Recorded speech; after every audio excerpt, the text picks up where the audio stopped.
IPL ও PSL এর জন্য নিউজিল্যান্ডের বাঘা বাঘা তারকা ক্রিকেটাররা সেখানেই সময় দিচ্ছে, যার ফলে বাংলাদেশের বিপক্ষে নিউজিল্যান্ড যে স্কোয়াড ঘোষণা করেছে সেই স্কোয়াডের শক্তি বলা যায় নিউজিল্যান্ড টিম সি বা টেনে টুনে টিম বি এর মতো। এখন এই টিমের জন্য বাংলাদেশ কি শক্তিশালী দল ঘোষণা করবে নাকি এক্সপেরিমেন্ট চালাবে, এই নিয়ে প্রধান নির্বাচক হাবিবুর বাশারের পরিকল্পনা কি?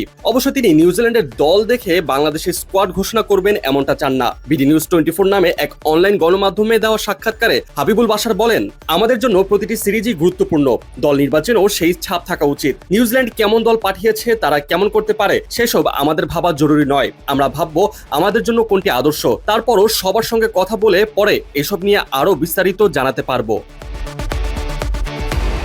দল নির্বাচনের ক্ষেত্রে কোনো নতুনত্ব বা বড় চমক কি অপেক্ষা করছে সেটা অবশ্য সময় হলেই জানা যাবে। তবে হাবিবুল বাশার চান সেরা দল নিয়েই মাঠে নামতে, কারণ এই সিরিজে প্রত্যেকটা ম্যাচই ওডিআই বিশ্বকাপে বাছাই পর্বের মতো। র্যাঙ্কিং এ এগিয়ে যাওয়ার জন্য জয়ের কোনো বিকল্প নেই। তার উপরে যেহেতু নিউজিল্যান্ড কম শক্তিশালী দল পাঠিয়েছে, তাই তো এর ফায়দা পুরোপুরিভাবে নেওয়ার চেষ্টা করবে বিসিবি। হাবিবুল বাশারও চান সেরা দল নিয়ে খেলানো। তিনি বলেন, নির্বাচক কমিটির অন্যদের সঙ্গে তো বটেই, টিম ম্যানেজমেন্টের সঙ্গেও আলোচনার ব্যাপার আছে এইসব নিয়ে। তবে আমার ব্যক্তিগত ভাবনা হলো সেরা দল খেলানোই ভালো।